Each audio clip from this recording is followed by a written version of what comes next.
నమస్తే. ఎంకే టీవీకి స్వాగతం. ఈరోజు మనతో పాటు ప్రముఖ ఆధ్యాత్మికవేత్త డాక్టర్ అనంతలక్ష్మి అమ్మ మనతో పాటు ఉన్నారు. నమస్కారం అమ్మా. నమస్తే. అమ్మా, ఇంట్లో లేగదూడుతో కూడిన ఆవు బొమ్మ పెట్టుకోవాలంటారు. ఎందుకమ్మా అలా పెట్టుకుంటే ఏం జరుగుతుంది? అసలు ఇంట్లో పెట్టుకోవాల్సిన వస్తువులు ఏంటి, ఉండకూడని వస్తువులు అంటే తెలియజేయండి. శుభప్రదమైనవి పెట్టుకోవాలండి. వేటిని చూస్తే మనకు సంతోషం కలుగుతుందో అవి పెట్టుకోవాలి. వేటిని చూస్తే చికాకు కలుగుతుందో అవి పెట్టుకోకూడదు. కొన్ని భయంకరమైనటువంటి బొమ్మలు పెట్టుకుంటున్నాం ఈ మధ్య మనం.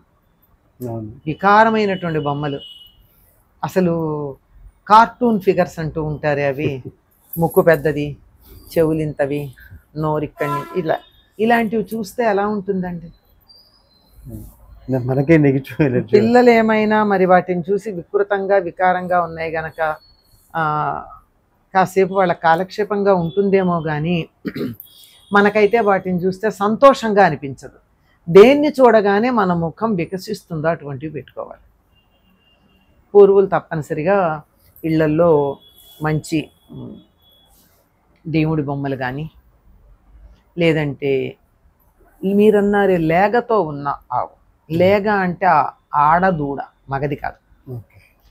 మనకి గోసంపద పెరగాలంటే ఆవుకి మళ్ళీ ఆవే ఉంటే బాగుంటుంది, కానీ ఎద్దు ఉంటే కష్టం. ఒక్క ఎద్దు చాలు. గోవుల మందలో ఒకటో రెండో ఎడ్లు ఉంటే, ఎద్దు కూడా కాదు, వృషభం.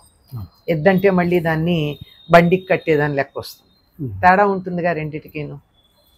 సంతానోత్పత్తికి పనికి వచ్చేది వేరు, బండికి కట్టేది వేరు, తేడా ఉంది. అంచేత అటువంటిది వృషభం అయితే ఏదైతే ఉందో మనం ఆబోతు అంటాం. ఆబోతు ఒకటో రెండో చాలు. ఎక్కువ ఆవు దూడలు, లేగ దూడలు ఉంటే చాలా తృప్తి. అటువంటి లేగదూడలు ఉన్నటువంటి ఆవుని పెట్టుకుంటే శుభం అని చెప్తారు. శుభం అంటే నిజానికి ఆవుని పెంచాలి.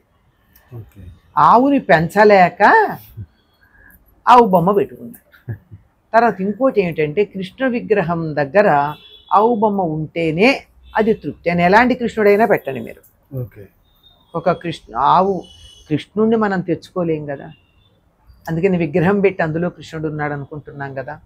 అట్లాగే ఆవు బొమ్మను ఒక దాన్ని పెట్టి అక్కడ ఆవు ఉంది అని అటువంటి భావన చేసుకోవాలి. ఎందుకంటే ఆవు గనక ఉన్నట్టయితే, నిజంగా ఆవు గనక అయినట్టయితే ముక్కోటి దేవతలు దాని శరీరంలో ఉన్నారంటారు. అందువల్ల ఆవును చూసినట్టయితే, అందులో ఆవు పృష్ఠభాగం చూస్తే మరీ మంచిది, వెనక భాగం లక్ష్మీదేవి అక్కడే ఉంటుంది. అందుకే ఆవు బొమ్మ కూడా ఇలా తిరిగి ఉంటుంది. ఓన్లీ ఇట్లా ఆవు ముఖాన్ని చూడకూడదు, అబద్ధమాడింది కదా. అంచేత ఆవు ముఖాన్ని చూడకూడదు. మొహమేమో అవునవునని చెప్పింది, వెనక భాగమేమో కాదు కాదండి, నిజం చెప్పింది. అందువల్ల నిజం చెప్పిన చోట లక్ష్మీదేవి ఉంటుంది. లక్ష్మి ఉండాలంటే నిజం చెప్పాలి, అది లెక్క. ఓకే. ఇలాగే ఆవు బొమ్మతో పాటుగా మనం ఇప్పుడు లాఫింగ్ బుద్ధ మన సంప్రదాయం కాదు కదా. బుద్ధుడు అంత లావుగా ఉన్నాడా? అంత వికృతమైనటువంటి రూపంతో ఉన్నాడా?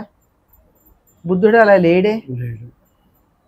బుద్ధుడు ఎలా ఉన్నాడంటే, లాఫింగ్ బుద్ధ బొమ్మల్ని నేను విమర్శిస్తున్నాను అనుకోకండి. ఆ బొమ్మ ఉంటే ఉండొచ్చు, అది వేరే సంబంధం. కానీ అది పెట్టుకుని తీరాలి అనేది మాత్రం సరైంది కాదు. బుద్ధుడు అయితే అలా లేడు. అంటే ఆయన కుబేరుడు అని అంటున్నారు. కొంతమంది కుబేరుడు అన్నారు. కుబేరుడు అంటే కూడా అంత వికారంగా ఉండడే. కుబేరుడికి చర్మం మాత్రమే సరిగ్గా ఉండదు. చర్మం మనందరికీ ఉన్నట్టు నున్నగా ఉండదు ఆయనది. చర్మం కాస్త ముడతలు పడి ఏదో మరుపగుళ్ళు వారో మొత్తానికి కుత్సితమైనటువంటిది ఉంటుంది. అందువల్ల లాఫింగ్ బుద్ధాకి కుబేరుడు అని పేరు పెట్టుకోవాల్సిన అవసరమే ఉంది. లాఫింగ్ బుద్ధ అని ఇంగ్లీష్లో అంటున్నాం, కుబేరుడు అని తెలుగులో అంటున్నాం. ఈ రెండింటికి సంబంధం ఎక్కడుంది? భాష కూడా ఒకటి కాదే. మనకి ఇక్కడ తక్కువ, కానీ ఉత్తర దేశానికి గనక వెళ్ళినట్టయితే చాలా దేవాలయాల్లో మీకు రెండు విగ్రహాలు కనపడతాయి. మనకి ఇక్కడ కనపడనివి. ఒకటి ఉద్ధవుడిది, రెండోది కుబేరుడిది. అక్కడికి వెళితే అలాంటి విగ్రహాలు లేవే, లాఫింగ్ బుద్ధ లాగా లేదే. మీరు లాఫింగ్ బుద్ధ పెట్టుకుంటే పెట్టుకోండి అలంకారంగా, ఒక మూల ఎక్కడో అక్కడ. కానీ అది పెట్టుకుంటే ఇంట్లో ధనం వస్తుంది అన్నది మాత్రమే కొంచెం ఆలోచించాల్సినటువంటి విషయం. అది చైనా వాళ్ళకి ఉపయోగపడిందేమో మనకి తెలియదు. మరి మనకు ఎవరికన్నా ఉపయోగపడిందో లేదో నాకు తెలియదు. కానీ దాంట్లో శాస్త్రీయత అయితే లేదు. అసలు ఇంట్లో పెట్టుకోవాల్సిన వస్తువులు ఏంటి, ఉండకూడని వస్తువులు అంటే తెలియజేయండి. ఎందుకు పెట్టుకోకూడదో నాకు తెలియదు. పంచముఖ ఆంజనేయుడిని ఎందుకు పెట్టుకోకూడదు? అన్ని ముఖాలు ఉన్నాయి కదా ఆయనకి. ఎందుకు పెట్టుకోకూడదో మనకి తెలియదు. కానీ పెట్టుకోకూడదని ఎందుకు అంటున్నారో కూడా తెలియదు. పెట్టుకున్న వాళ్ళకి నష్టం కూడా ఏం జరగల. ఆయనకి అన్ని ముఖాలు, ఒక్కొక్క ముఖం ఉండడానికి వెనకాల ఒక పురాణ గాథ ఉంది కదా. అందువల్ల అన్ని రూపాలు కలిగినటువంటి వాడు కనుక పెట్టుకోవచ్చు. కానీ ఉగ్రదేవతల్ని మాత్రం పెట్టుకోవద్దు అంట. ఎందుకంటే ఉగ్రదేవతల్ని చూస్తే కాస్త ఉగ్రంగా ఉంటారు కదా, మనకే ముందు అనిపిస్తుంది, అబ్బా అనిపిస్తుంది. ఒకవేళ వాళ్ళు ఆరాధన చేస్తే మాత్రం వాటికి తగినంతటి అన్నీ ఇవ్వాల్సి ఉంటాం కదా. అందుకని మనం అంతా గృహస్థులం, సాత్వికమైనటువంటి విగ్రహాలే పెట్టుకుందాం, సాత్వికంగానే ఉందాం, హాయిగా ఉందాం.